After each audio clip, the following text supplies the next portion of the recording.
Fala pessoal, sejam bem-vindos a mais um vídeo. Eu me chamo Felipe Udi, sou analista CNPI, número 2434, e hoje nós vamos falar da Prio 3, né, antiga PetroRio, uma das melhores, se não for, tá, a melhor empresa de petróleo. Teve um retorno absurdo aí de mais de 5.000% nos últimos 5, 8 anos, mais ou menos. Então, assim, sem se estender tanto, né, a gente está com uma dinâmica do canal um pouquinho diferente, fazer vídeos mais curtos. Já vamos direto para a apresentação de resultados. Faz tempo que a gente não fala aqui de empresa de petróleo. Eu, particularmente, não acho que é interessante investir no momento atual, tá? Porque tem momentos que o ciclo de commodities, principalmente de produtos, serviços de petroleiras, tende a cair muito, mas a Prio, com certeza, é a melhor. Se não for a melhor, está muito próxima daí, tá? Lembrando que ela é muito diferente da Petrobras, tá? Que opera com extração de pré-sal na Prio 3, em fontes bem profundas, né, em águas profundas, tá bem diferente da 3R, da PetroRecôncavo, que opera mais no campo, na terra mesmo. A Prio opera lá dentro da água, tá? E a gente vê aqui já de cara que o lift cost, né, da extração de barril é muito baixo, tá? É muito próximo até do pré-sal da Petrobras, né? O pré-sal tem um custo de extração muito baixo também, tem um gasto muito grande pro capex, né, para você implantar lá a infraestrutura e tal. E a Prio 3 faz isso com uma grande excelência. Ela, há 5, 8 anos atrás, tinha uma produção aí de 5 a 15 mil barris por dia. Então a gente já vê aqui que está em 88 mil, com uma perspectiva de chegar no fim do ano acima de 100 mil, tá? Até, de repente, até antes do fim do ano. Ela fez algumas debêntures, né? Porque precisa de investimentos. Então é normal essas petroleiras, ó, um valor até grande, tá? Uns 656 milhões de dólares, né? Porque ela está aqui com um processo aqui de Wahoo, que vai ter sinergia com outros campos dela lá. A receita dela aumentou aqui, mas a gente vê que não é um aumento tão grande frente ao ano passado. Porém, como a empresa costuma crescer aqui, essa produção de barril e o lift cost bem baixinho, acaba que um aumentozinho já escala bastante. E a empresa provavelmente não vai levar tão a sério assim essa manutenção desse lift cost tão baixo, porque ela está aumentando uma escala muito grande, já tem perspectiva de ter produção de barril final de 2025, nos 150 mil. Ela comprou um campo da Petrobras, Albacora Leste, que já tem a perspectiva de dobrar isso aqui, tá? Essa produção de barril.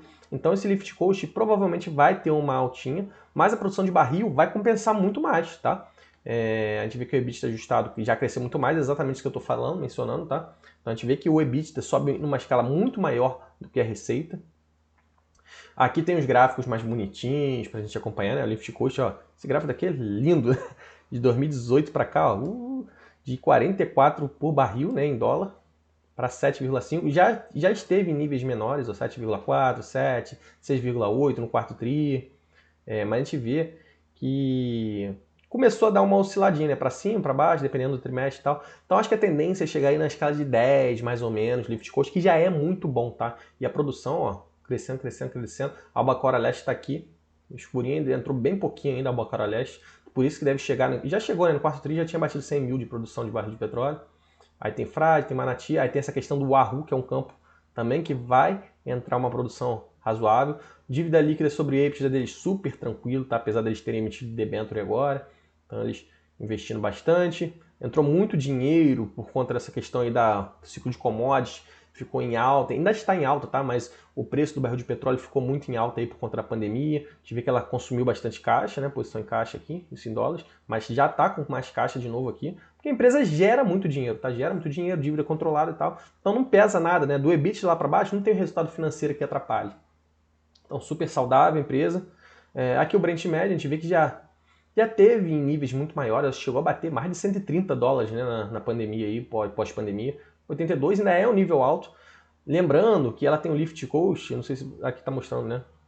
Aqui, ó, 7,5, né? Vamos botar que ela tivesse 10. Aí mais os custos operacionais, despesas operacionais que impactam lá no EBITDA, a empresa tivesse aí mais uns 20 dólares, vamos botar aí nessa escala. Então, até uns 40 dólares, a empresa estaria muito rentável. Tem o custo do frete também, né, para transportar o barril de petróleo. Então, mesmo assim, o Brent aqui em 40 dólares, ela ainda ficaria ali mais ou menos no 0 a 0, tá? Então, a gente vê que o Brent, na verdade aqui, ó, 81 dólares, estava olhando aqui, ó, tá num nível bom ainda, tá? A empresa é muito lucrativa, preço médio aqui também que se refere mais, né, para negociação. Aí tem a taxa de câmbio, que também impacta positivamente. Aqui a produção por campo, enfim. A empresa também costuma armazenar alguns barris para vender quando esse Brent estiver maior, tá? Então ela vai lá, produziu 100 mil barris por dia, mas não está vendendo tudo, vai estocando, porque barril de petróleo você estoca, mas ele não vai perder valor, tá? Você não vai ter que fazer um impairment igual produtos de empresas de varejo, supermercado de varejo, por exemplo, tá? Já tem aqui o Albacora Leste, né? Enfim, aqui o Lift Cost, mais uma vez, eles enfatizando ó, o Brent, o preço do barril Lift Cost. Claro que tem outros custos aqui que eu falei, despesa operacional, despesa com frete, enfim. Mas a empresa já reduziu aqui em relação ao trimestre anterior, do ano anterior, né, o mesmo ano. E o aumentozinho que eu falei, né? Enfim, nada demais, só enfatizando aqui. Tá direitinho aqui o microfone, tá? Aqui mostrando mais uma vez, agora por campo, né, produção média, então você ficou parado, você não ficou. Eles tiveram uma falha no sistema de compressão de gás em fevereiro e tal, impactou um pouquinho aqui, ó. Então eles tiveram uma produção um pouquinho menor no campo de frade, mas é normal ter essas falhas, tá? Aqui Tubarão Martelo e Polvo, né, que são dois campos aí que eles fazem um cluster, eles conseguem unir os dois campos, né, em dois ambientes aí separados, eles vão fazendo uma infraestrutura aí para poder extrair com maior eficiência, né? Então a gente vê que está num nível de eficiência muito bom, de produção também. Aqui a Albacora Leste, a gente vê que ainda não atingiu a eficiência esperada. Olha como eles melhoraram, tá? A eficiência operacional aqui desde que eles pegaram da Petrobras, tá?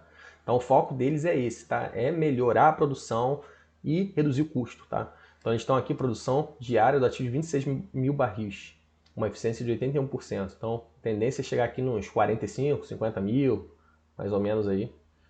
Eles tiveram uma falha aqui num turbogerador. Enfim, a gente vê que tem um potencial muito grande. Aqui o campo de Wahoo, eles ainda estão com algumas adaptações, a embarcação, a FPSO em andamento, né? Mais um passo aí, licenciamento ambiental, perfuração, então mais algo para entrar além do Albacora Leste, tá? Que pode alavancar mais de 200 mil barris lá em 2026, 2027. Então a empresa tem uma perspectiva futura muito favorável, tá? E aqui mostrando uma DREzinha, né? Mostrando aí custos com IFRS 16, com arrendamento, né, de embarcação, principalmente essas petroleiras. Não tem tanto impacto de receita financeira, é mais questão de variação cambial, hedge cambial do Brent, né, que eles operam. E a empresa dá um lucrozinho filé. A gente vê mais ou menos em linha aí com o ano anterior.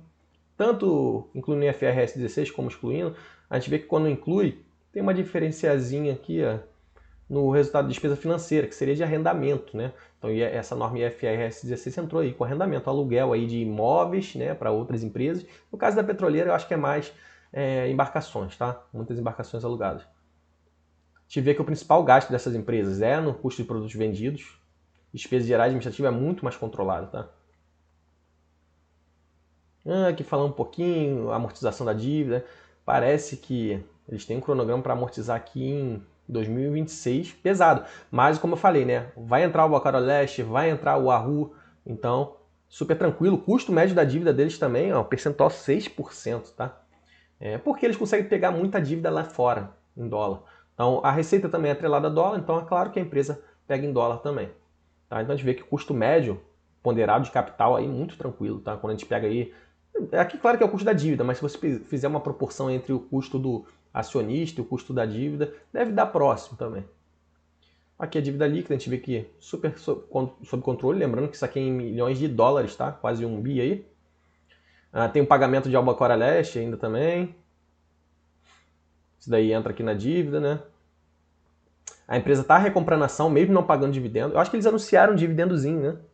Ó, pagando algumas embarcações, enfim, materiais de Wahoo, Albacora Leste, Frade. A gente já viu dívida líquida sobre EBITDA super tranquilo. Aqui falar um pouquinho de meio ambiente. Claro que a empresa tem que mostrar alguns esforços para reduzir esses impactos, né? Petroleiro impacta bastante, né? Redução de emissão, enfim, patrocínios, incentivos, né? Bem-estar. E aqui os próximos passos da empresa. Eficiência Albacora Leste, licenciamento ambiental de Wahoo, melhoria aí dos colaboradores, terceiros, enfim, perfuração, revitalização de Albacora Leste e novas perspectivas. Então, assim, encerrando aqui o vídeo bem corrido, mas acho que ficou bem interessante. A PetroRio continua, na verdade PetroRio não, Prio 3, né? Mudou o nome, Prio, né? A Prio. continua sendo uma excelente empresa, mesmo que o dólar caia. A empresa vai continuar muito rentável, mas é claro que às vezes o mercado penaliza muito a cotação da empresa. Se vocês tiverem interesse no nosso serviço de análise, inclusive com o valuation da Prio, a gente tem, né, o link vai estar na descrição do vídeo, eu estou sempre anunciando aqui. E se puderem dar uma moral para mim aí, se inscrever no canal, curtir, comentar o vídeo de maneira educada, tá? Mesmo que você não concorde, tem muita gente que não concorda, eu estou dando o meu melhor aqui. E claro que a gente não vai agradar todo mundo. Então, forte abraço aí a todos.